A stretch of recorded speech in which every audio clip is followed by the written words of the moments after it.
Welcome to Siraj study point. Good evening class. हम फिर से हाजिर हैं अपने डेली करंट अफेयर्स के सेशन को लेकर। आज हम 21 और 22 फरवरी के करंट अफेयर्स की बात करेंगे। हमारा ये session UPSC, PCS, SC, banking, railway और जो भी वनडे एग्जाम्स होते हैं उनके लिए काफ़ी इंपॉर्टेंट है।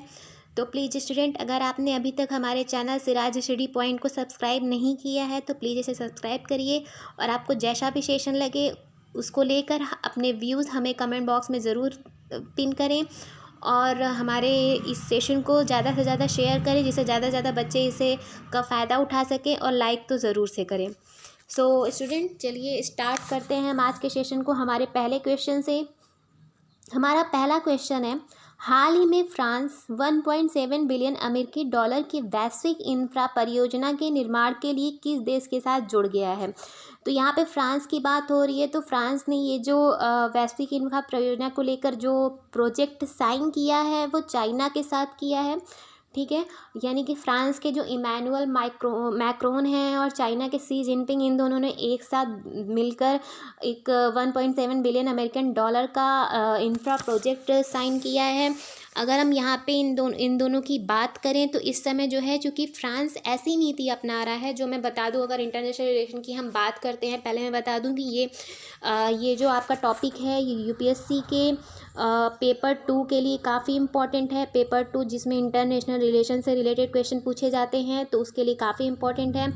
तो आप प्लीज़ स्टूडेंट ध्यान दीजिएगा। यहाँ पे हम इस चीज़ की बात इसलिए कर रहे हैं क्योंकि फ्रांस अभी ऐसी नीति अपना रहा है कि वो यूएसए को काउंटर करना चाहता है, यानी कि यूएसए जो भी नीति अपनाता है उसको काउंटर करने के लिए, या फिर आप समझ सकते हैं उसके विरोध में, या फिर उससे अलग जाके फ्रांस नीतियाँ अपना रहा है। अगर हम बात करें, चूँकि ऑब्वियसली आप जानते होंगे यूएसए और चाइना की हमेशा एक अपोजिट पोल पे वो काम करते हैं। ठीक है, कभी वो एक साथ काम नहीं करते हैं।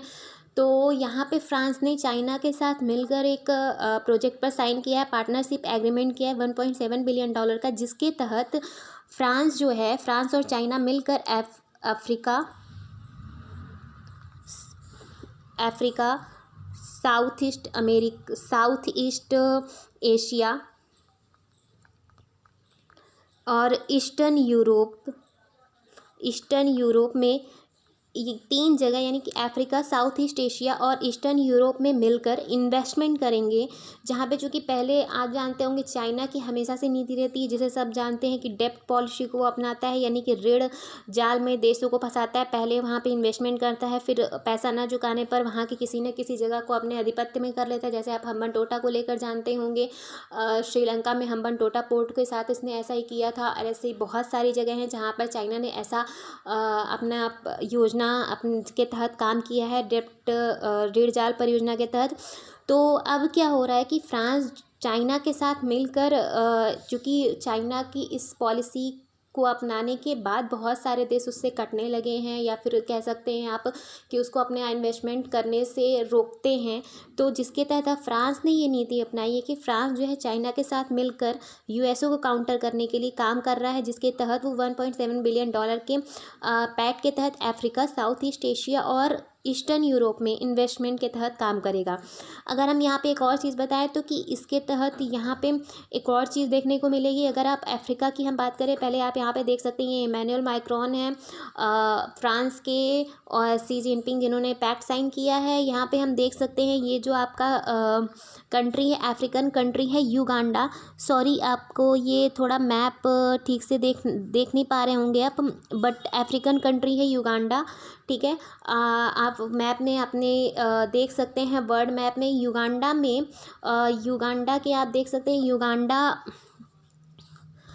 युगांडा की एक लेक है, यहाँ पे आप देख सकते हैं लेक अल्बर्ट। ठीक है, लेक एल्बर्ट नाम से एक लेक है, जहाँ पे ये युगांडा के ठीक बगल में democratic Republic of the Congo country है। इन दोनों के बीच में ये जो लेक एल्बर्ट है, वहाँ पे तेल की काफ़ी खदानें हैं, और मतलब ऐसा शोध में पाया गया कि वहाँ काफ़ी सारे मिनरल्स हैं। तो जिसको लेके अफ्रीका और चाइना मिलकर यहाँ पे इन्वेस्टमेंट की भी बात कर रहे हैं, यहाँ पे खनन की भी बात कर रहे हैं।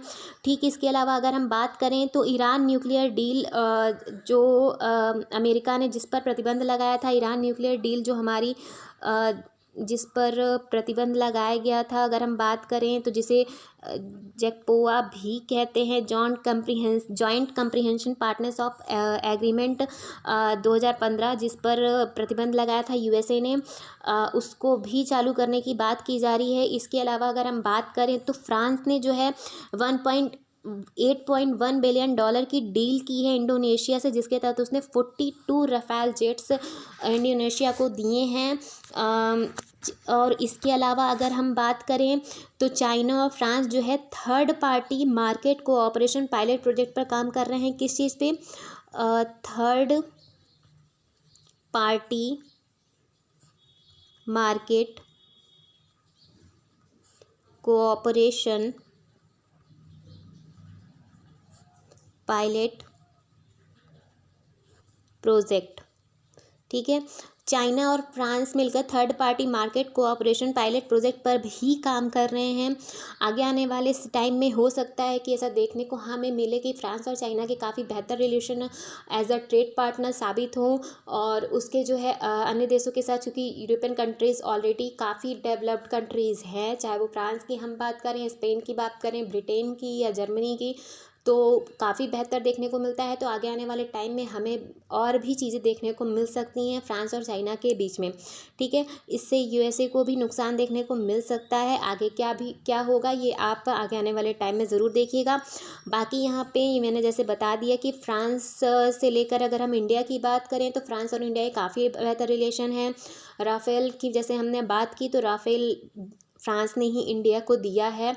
राफेल जेट तो वैसे भी फ्रांस के इंडिया से काफ़ी बेहतर रिलेशन है, बट हाँ, इंडिया और चाइना के रिलेशन आप सभी जानते हैं बेहतर नहीं रहते, हमेशा बॉर्डर डिस्प्यूट वहाँ से बना रहता है। तो ये एक इम्पॉर्टेंट क्वेश्चन बन सकता है। ठीक है, चलते हैं हम अपने अगले क्वेश्चन पे। हमारा आज का सेकंड क्वेश्चन है, किस सैटेलाइट कंपनी ने घोषणा की है कि उसके पहले हीट सेंसिंग उपग्रहों को अगले साल की शुरुआत में फाल्कन 9 रॉकेट पर ले जाया जाएगा? तो ये सैटेलाइट व्यू नाम से एक कंपनी है। अगर हम इस कंपनी की बात करें तो सैटेलाइट व्यू एक ब्रिटिश स्पेस कंपनी है। ठीक है, ब्रिटिश स्पेस कंपनी है जिसने जो है अपने पहले हीट सेंसिंग उपग्रह को फाल्कन 9 रॉकेट, यानी फाल्कन 9 जो स्पेस एक्स का है, ठीक है, एलन मस्क की जो स्पेस एक्स कंपनी है जिसका फाल्कन 9 रॉकेट है, उससे जो है लॉन्च करेगा वो। अगर हम यहाँ पे मैंने बता दिया पहली चीज़ तो रॉकेट के बारे में, ठीक है, बाकी का आपने जान लिया कि ये सैटेलाइट व्यू जो कंपनी है वो ब्रिटिश स्पेस कंपनी है। अब यहाँ पे आप देखो कि पहले हीट सेंसिंग उपग्रह क्या होता है। तो अगर हम हीट सेंसिंग उपग्रह की बात करें तो ये एक ऐसा उपग्रह होता है जो सैटेलाइट के थ्रू, यानी कि सैटेलाइट है ऑब्वियसली ये, तो ये अपने मतलब ये सैटेलाइट के थ्रू ऐसा काम करेगा कि ये इंफ्रारेड जो किरणें होती हैं, इंफ्रारेड रेस को डिटेक्ट करेगा। यानी कि इन फ्यूचर ऐसा हो सकता है कि अगर आप अपने कमरे का एसी ऑन करके चले जाएं या फिर आप फ़ैन ऑन करके चले जाएं, लाइट्स ऑन करके चले जाएं, तो आने वाले टाइम में ऐसा हो सकता है कि आपके फ़ोन में एक मैसेज आए कि आप अपने एसी को ऑन करके भूल चुके हैं, या फिर आप जाके एसी बंद कर दीजिए, फ़ैन ऑफ कर दीजिए या लाइट्स ऑफ कर दीजिए, ऐसा समथिंग कुछ हो सकता है। ये क्या करेगा, इंफ्रारेड किरणों को डिटेक्ट करेगा, क्योंकि जहाँ पे भी एसी चलता है या फिर ऐसे जैसे टेम्परेचर, क्योंकि एसी चलेगा तो ऑब्वियसली वो गर्म हवा बाहर छोड़ेगा, तो वहाँ पे क्या होता है, टेम्परेचर डिफरेंस हो जाता है उसके आसपास की जगह से, क्योंकि वहाँ का टेम्परेचर बढ़ जाता है। तो ये इंफ्रारेड किरणों के थ्रू इस बढ़े हुए टेम्परेचर को डिटेक्ट करेगा जो हीट सेंसिंग उपग्रह होंगे। तो इसके थ्रू क्या होगा, इससे फ़ायदा ये भी होगा आने वाले टाइम में कि ग्लोबल वार्मिंग को कम करने में भी ये मदद करेगा। बाकी जो 1.5 डिग्री सेल्सियस एक टेम्परेचर रखने के लिए जो एक पैमाना डिसाइड किया गया है, तो उसको एक्स्ट्रा टेम्परेचर को मैनेज करने का भी ये काम करेगा, ग्लोबल वार्मिंग को कम करेगा।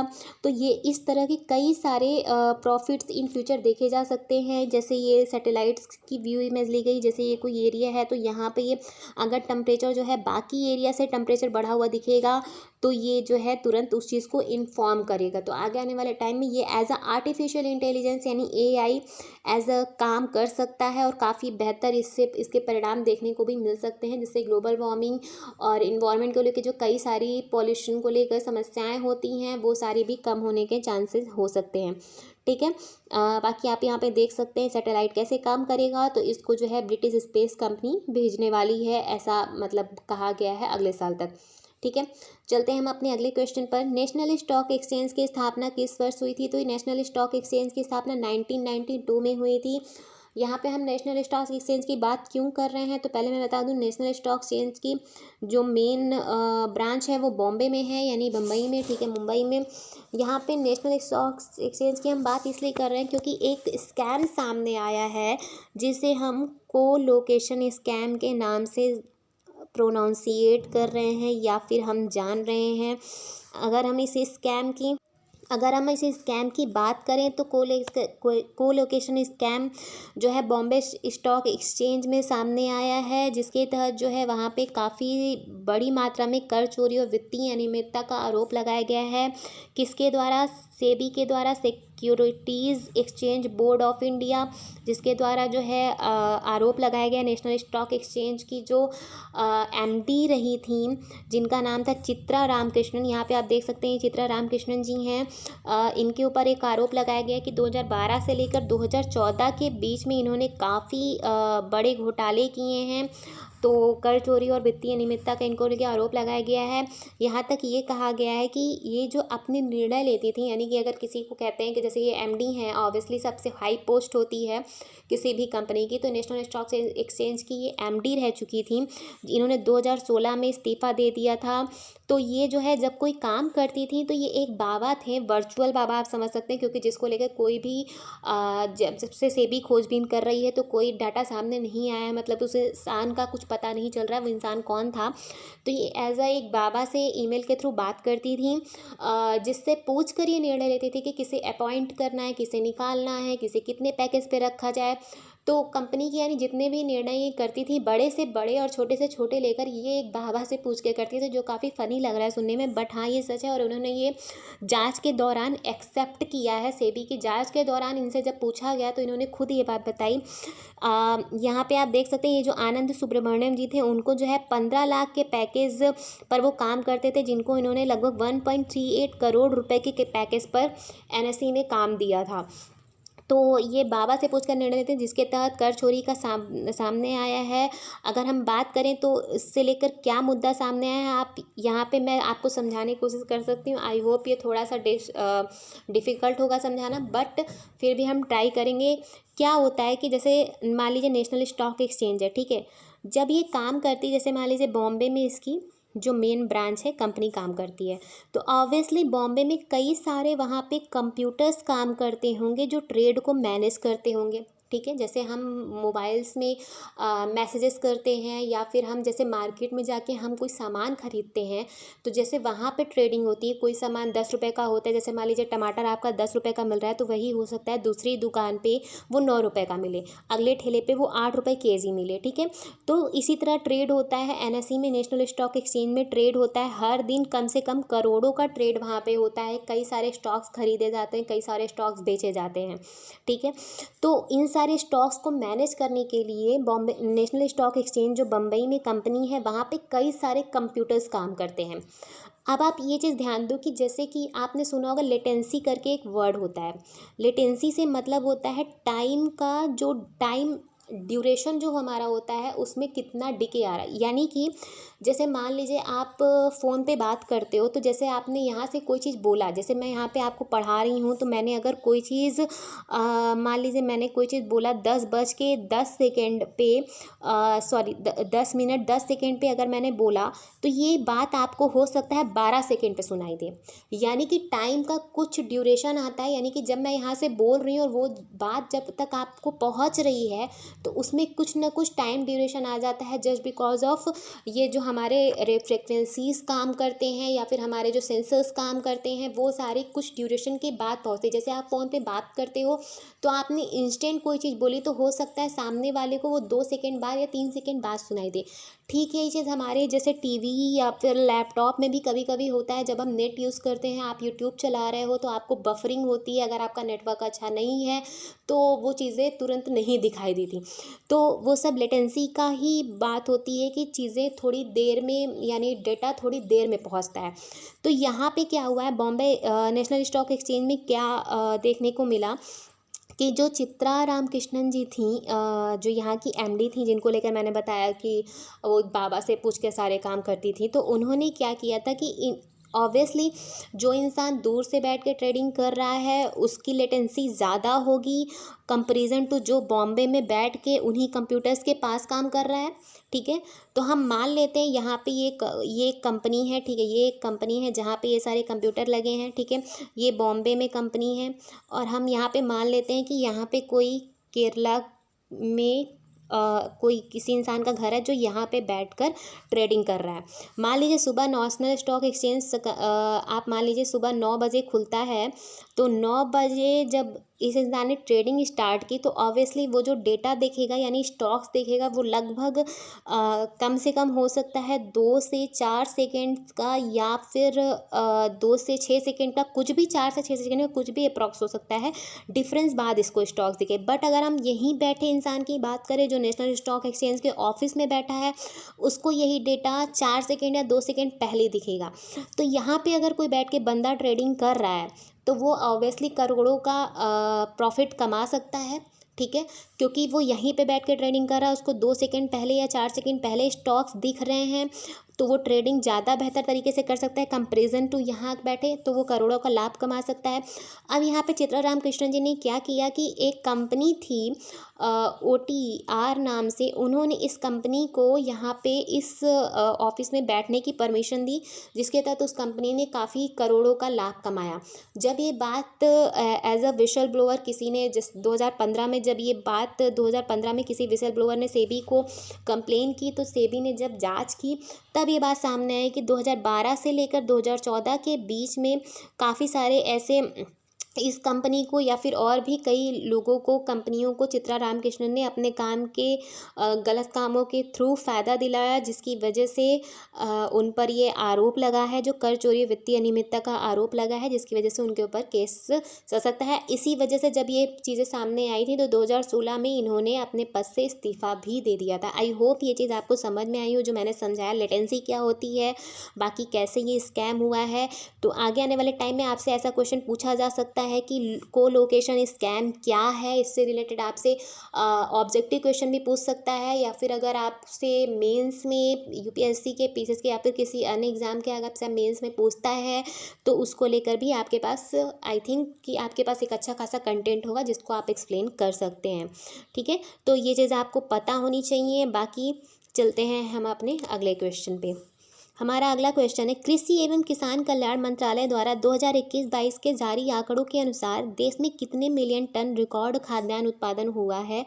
तो कृषि और किसान कल्याण मंत्रालय द्वारा जारी आंकड़ों के अनुसार इस बार 316.06 मिलियन टन का रिकॉर्ड खाद्यान्न उत्पादन हुआ है। यहाँ पे हम इसकी बात इसलिए भी कर रहे हैं क्योंकि जैसा कि 2014 में जो हमारी बीजेपी गवर्नमेंट थी, यूपीए गवर्नमेंट थी, उसने वादा किया था कि 7 साल बाद यानी 2022 में किसानों की आय दोगुनी कर दी जाएगी। तो अभी तो गवर्नमेंट ने कोई स्टेटमेंट नहीं दिया है, बट कई सारी कंपनियां या फिर आप कह सकते हैं कई सारे जो इंस्टीट्यूशन चलते हैं वो इस बात की जांच करेंगे क्या 2022 तक किसान की आय दोगुनी हुई है। तो इसको लेकर जो डेटा सामने आया है उसमें ये आया है कि 6 साल में जो है किसान की आय, अगर मान लीजिए 6 साल पहले 100 रुपये थी, तो अभी 2022 में वो बढ़कर 59% बढ़ी है, यानी कि 159 हो गई है। ठीक है, यानी कि ऑब्वियसली ये पहली चीज़ तो 200 तो नहीं हुई क्योंकि इसमें जो दोगुनी करने की वादा किया गया था वो तो नहीं हुआ, बट 159 हुई है, यानी 59% की बढ़ोतरी हुई है। परंतु 58% का डेप्ट भी किसानों के ऊपर है, यानी 58% का ऋण है। तो यहाँ से आप देख सकते हो अगर 159 आपकी हुई है तो 58 चला गया, तो यानी लगभग 101, यानी कि 100 से बढ़कर केवल 101, यानी कि 1 पॉइंट का फ़ायदा किसानों को मिल रहा है। यानी कि जो उनकी आय बढ़ी है उसका कोई खास उनको फ़ायदा नहीं मिल रहा है क्योंकि वो ऑलरेडी उनके ऋण में चला जा रहा है। यहाँ पे अगर हम बात कर रहे हैं कि कितने मिलियन टन रिकॉर्ड खाद्यान्न उत्पादन हुआ है, तो 316 मिलियन टन रिकॉर्ड खाद्यान्न की उत्पादन हुआ है। यहाँ पे कई सारे वैज्ञानिक या फिर कई सारे इंस्टीट्यूशन ये भी बातें कर रहे हैं क्योंकि इस बार रिकॉर्ड तोड़ मतलब एक खाद्यान्न उत्पादन हुआ है, ज़्यादा खाद्यान्न उत्पादन हुआ है, तो इसका भी नुकसान किसानों को देखने को मिल सकता है। ये चीज़ ऐसे समझ सकते हैं आप, जैसे कि कोई चीज़ है जो हमारा इकोनॉमिक्स में चलता है, डिमांड एंड सप्लाई का खेल, कि अगर कोई चीज़ मार्केट में अगर कम है, ठीक है, जैसे मान लीजिए प्याज है, अगर प्याज का प्रोडक्शन कम हुआ है तो वो ज़्यादा कीमत पर बिकेगी, ठीक है। एक टाइम क्या था, कोविड के टाइम 100 रुपये किलो प्याज बिक रही थी। अगर वही उसका प्रोडक्शन ज़्यादा हुआ है तो ये भी हो सकता है कि प्याज 4 रुपये किलो आपको बिके या 10 रुपये केजी बिके, ठीक है।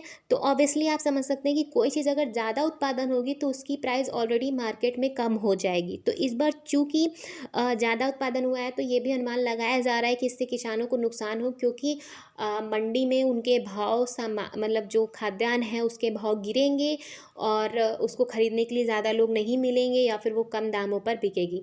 तो ये भी एक समस्या देखने को मिल सकती है जो इस बार किसानों को ये समस्या उठाने को मिल सकती है, ठीक है। तो आई होप ये टॉपिक आपको समझ में आया हो। चलते हैं हम अपने अगले क्वेश्चन पे। बाकी आप यहाँ पे देख सकते हैं एमएसपी कितना दिया जा रहा है, क्या क्या चीज़ है, एमएसपी क्या होती है, मिनिमम सपोर्ट प्राइस, ठीक है। जो अलग अलग जो हमारी रबी, खरीफ और जायद की फसलें होती हैं उसको लेकर ministry of agriculture and farmers welfare द्वारा जारी किया जाता है, ठीक है। बाकी हम चलते हैं अपने अगले क्वेश्चन पे। ओएसए का फुल फॉर्म क्या है? ऑब्स्ट्रक्टिव स्लीप एपनिया, ठीक है। ऑब्स्ट्रक्टिव स्लीप एपनिया ये एक बीमारी है, पहले तो मैं बता दूं कि ये एक बीमारी है, ठीक है। ये न्यूज़ में क्यों है, क्योंकि अभी जो हमारे बप्पी दास हैं, जो एक सिंगर आई थिंक सभी जानते होंगे, बप्पी लहड़ी जी, बप्पी दास होते हैं, उनकी मृत्यु हो गई है। उनकी जो मृत्यु हुई है वो इसी बीमारी के चलते हुई, यानी ओएसए के थ्रू हुई है, ऑब्स्ट्रक्टिव स्लीप एपनिया के थ्रू हुई है। तो हम इस बीमारी की बात करते हैं कि ये बीमारी एक्चुअली होती क्या है। तो अगर हम इस बीमारी की बात करें तो इस बीमारी का सीधा सा मतलब है कि हमारा जो ट्रैकिया होता है, यानी कि हमारी जो श्वास नाल होती है, वो कभी कभी जब हम सोते हैं, ठीक है, जब हम सोते हैं तो अगर हमारे बॉडी का फैट ज़्यादा है या फिर जो हम जैसे कई लोग जब मोटे होते हैं तो उनकी डबल चिन बन जाती है, बहुत लोगों ने देखा होगा जो डबल चिन बन जाती है। तो यहाँ पे ये जो डबल चिन बन जाती है उससे क्या होता है, ये जो हमारा श्वास नाल होती है यहाँ पे ज़्यादा वेट पड़ता है, ठीक है। समझ लीजिए अगर आप सो रहे हैं और यहाँ पे ज़्यादा वेट पड़ रहा है तो ये भी हो सकता है कि ये श्वास नाल एक टाइम के बाद श्वास लेना बंद कर दें, यानी ये जो सांस का आदान प्रदान हो रहा है, यानी जो बाहर जा रही है अंदर आ रही है, वो ये जो रास्ता है वो बंद हो जाए। तो इस दबाव के कारण, ये जो डबल चिन होती है इसके दबाव के कारण ये जो ट्रैकिया होता है, यानी हमारी जो श्वास नाल होती है वो बंद हो जाती है, जिसकी वजह से इंसान सांस लेने में दिक्कत होती है या फिर वो सांस नहीं ले पाता, जिसकी वजह से उसकी मौत भी हो सकती है। और इसी बीमारी को हम ऑब्स्ट्रक्टिव स्लीप एपनिया कहते हैं, जिसकी वजह से जो बप्पी लहड़ी जी थे हमारे, उनकी मृत्यु हुई है, ठीक है। तो यहाँ पे आप देख सकते हैं ये चीज़ जो मैंने बताया, सोते समय क्या होता है, कई बार लोग क्या करते हैं कि नाक से भी सांस लेते हैं और मुंह से भी बहुत लोगों की आदत होती है सांस लेने की, जिसकी वजह से ये भी होता है कि यहाँ का ये जो मार्ग होता है वो बंद हो जाता है। मेन जो रीज़न होता है, चूँकि बप्पी दा को अगर आपने देखा होगा तो आप उनकी फ़ोटो देख सकते हैं, उनके काफ़ी वो हैवी थे और उनके डबल चिन काफ़ी ज़्यादा थी, जिसकी वजह से ये जो यहाँ का जो एरिया होता है उससे वेट पड़ता है, ठीक है। तो ये बीमारी का नाम पहली चीज़ तो आपको पता होना चाहिए और ये क्या होता है, और इससे हो सकता है कि इससे रिलेटेड आपको क्वेश्चन आपके एग्ज़ाम्स में मिल जाए, ठीक है। बाकी अगर हम इस बीमारी की बात करें तो इस बीमारी के लक्षण क्या होते हैं? दिन में नींद आना या थकान होना, सोकर उठने के बाद मुंह सूखना या गले में खराश होना, सुबह सिरदर्द होना, ध्यान लगने में परेशानी, मूड बदलना या डिप्रेशन में चले जाना, हाई ब्लड प्रेशर, रात में पसीना आना, सुबह उठने में परेशानी होना, ये सारी चीज़ें आप देख सकते हैं इसके लक्षण। बच्चों में अगर ये बीमारी होती है तो उसके क्या लक्षण होते हैं? बिस्तर गीला कर देना, घुटन महसूस होना, रात में बहुत पसीना आना, व्यवहार में बदलन, बेचैनी, ये सब चीज़ें देख सकते हैं आप। अगर इस बीमारी के इलाज इसका संभव है तो इस बीमारी के इलाज की अगर हम बात करें तो इसकी जो बीमारी का इलाज होता है, पहली चीज़ तो डॉक्टर की सलाह पर ही शुरू करना चाहिए। पेशेंट की नींद पर नज़र रखी जाती है, अगर उसको नींद नहीं आ रही तो भी ये दिक्कत हो सकती है। बाकी जो है और भी चीज़ें हैं, मुंह और जीभ की थेरेपी भी करवा सकते हैं आप। तो कई सारी चीज़ें होती हैं जिसके थ्रू इसका इलाज किया जा सकता है। तो चलते हैं हम आज के अपने अगले क्वेश्चन पे। हाल ही में मिज़ोरम ने अपना 36वां स्थापना दिवस किस दिन मनाया है? तो मिज़ोरम ने अपना 36th स्थापना दिवस जो है 22 फरवरी को मनाया है। अगर हम बात करें मिज़ोरम के स्थापना दिवस की, यानी कि मिज़ोरम का स्थापना कब हुई थी, तो मिज़ोरम की स्थापना 53rd अमेंडमेंट कॉन्स्टिट्यूशन अमेंडमेंट 1986 के थ्रू हुई थी। 53rd अमेंडमेंट 1986 जो हमारा कॉन्स्टिट्यूशन का है उसके थ्रू 20 फरवरी 1987 को मिज़ोरम की स्थापना हुई थी। ठीक इसी तरह अरुणाचल प्रदेश की स्थापना भी हमारी जो है 20 फरवरी 1987 को ही हुई थी, बट ये 55th अमेंडमेंट 1986 के थ्रू हुई थी। ठीक है, यानी मिज़ोरम और अरुणाचल प्रदेश की स्थापना एक ही दिन हुई थी, बस दोनों के अमेंडमेंट अलग थे, यानी कॉन्स्टिट्यूशनल अमेंडमेंट अलग थे। मिज़ोरम का 53rd अमेंडमेंट और अरुणाचल प्रदेश का 55th। मध्य प्रदेश कला परिषद खजुराहो नृत्य महोत्सव का आयोजन कब से कब तक मनाएगा, तो ये 20 फरवरी से 26 फरवरी के बीच में मध्य प्रदेश जो है खजुराहो नृत्य महोत्सव का आयोजन करेगा और 20 से 26 फरवरी के बीच में ये नृत्य महोत्सव मनाया जाएगा। हाल ही में कौन सा राज्य प्रोजेक्ट आरोहण नामक 4 वर्षीय परामर्श कार्यक्रम शुरू करेगा, तो ये असम राज्य शुरू करेगा प्रोजेक्ट आरोहण 4 साल के लिए। अगर हम प्रोजेक्ट आरोहण की बात करें तो इसका सीधा सा इनिशिएटिव है guidance to student and boost their skill. Students जो हमारे हैं उनको गाइडेंस देना, उनके कैरियर को लेकर, उनकी पढ़ाई को लेकर गाइडेंस प्रोवाइड करना और उनकी स्किल को बूस्ट करना, यानी स्किल डेवलपमेंट करना, स्किल को बढ़ाना, ये इस जो प्रोजेक्ट आरोहण है उसका एम है। मैं बता दूं कि ये सारे जो प्रोजेक्ट होते हैं उसको लेकर जो हम क्वेश्चन आते हैं, इससे रिलेटेड क्वेश्चन पीसीएस में काफ़ी पूछे जाते हैं। पीसीएस के प्री में आपसे पूछा जाता है कि ये जैसे कई प्रोजेक्ट के नाम दे दिए जाते हैं, ये किस स्टेट का है या फिर इसका मेन इनिशिएटिव क्या है, तो ये सारी चीज़ें पूछी जाती। तो ये सारी चीज़ें आपको पता होनी चाहिए, ना केवल पीसीएस, इवन ये वनडे एग्जाम्स में तो पूछा ही जाता है, बट पीसीएस लेवल के एग्जाम्स में भी ये पूछा जाता है। ठीक है, तो प्रोजेक्ट आरोहण के बारे में हमने बात की। Let's move to the next question. हाल ही में किस खिलाड़ी को एडिडास के ब्रांड एम्बेसडर के रूप में शामिल किया गया है, तो एडिडास का ब्रांड एम्बेसडर बनाया गया मनिका बत्रा को। मनिका बत्रा की हम बात करें तो ये एक टेबल टेनिस खिलाड़ी हैं। ठीक है, इन्होंने जो 2018 का कॉमनवेल्थ गेम था उसमें इन्होंने पदक जीता था। तो मनिका बत्रा एक टेबल टेनिस खिलाड़ी, इनको एडिडास का ब्रांड एम्बेसडर बनाया गया है। 2023 में अंतर्राष्ट्रीय ओलंपिक समिति के सत्र की मेज़बानी भारत का कौन सा शहर करेगा, तो ये मुंबई करेगा। 2023 में अंतर्राष्ट्रीय ओलंपिक समिति की मेज़बानी यानी इंटरनेशनल ओलंपिक कमेटी की मेज़बानी जो है मुंबई करेगा।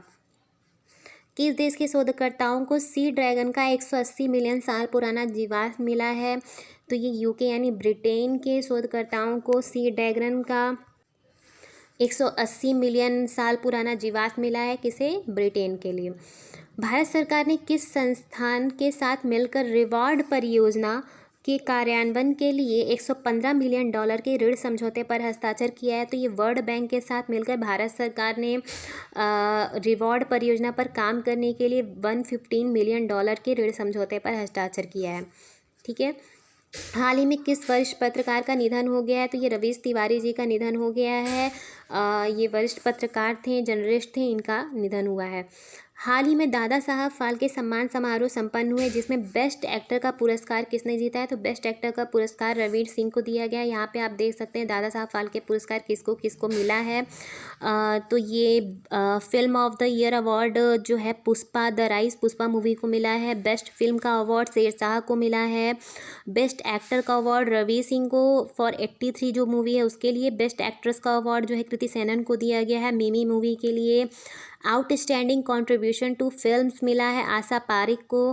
क्रिटिक्स बेस्ट एक्टर अवार्ड मिला सिद्धार्थ मल्होत्रा को और क्रिटिक्स बेस्ट एक्टर्स अवार्ड मिला है कियारा आडवाणी को शेरशाह मूवी के लिए। ठीक है, तो ये इससे रिलेटेड थोड़ा बहुत क्वेश्चन पूछ लिए जाते हैं वनडे एग्जाम्स में या फिर आपके रेलवे के एग्ज़ाम्स में, ये सब तो आपको ध्यान पता होना चाहिए। हम चलते हैं आज के अपने सेशन के लास्ट क्वेश्चन पे। MSME उपभोक्ता शिक्षा कार्यक्रम के लिए ट्रांस यूनियन ने किसके साथ मिलकर टाई अप किया है, तो ये फिक्की के साथ मिलकर MSME उपभोक्ता शिक्षा कार्यक्रम के लिए ट्रांस यूनियन ने टाई अप किया है। किसके साथ? फिक्की के साथ। ठीक है, तो ये था हमारा आज का आखिरी क्वेश्चन। स्टूडेंट, आपको जैसा भी सेशन लगे प्लीज़ हमें कमेंट करके ज़रूर बताएं, और अगर आपने अभी तक हमारे चैनल सिराज स्टडी पॉइंट को सब्सक्राइब नहीं किया है तो प्लीज़ सब्सक्राइब करें, और आपको जैसा भी सेशन लगे तो प्लीज़ इसे लाइक शेयर करना ना भूलें। ठीक है, तो मिलते हैं हम आपसे अपने अगले सेशन में। तो कल तक के लिए bye bye, thank you so much.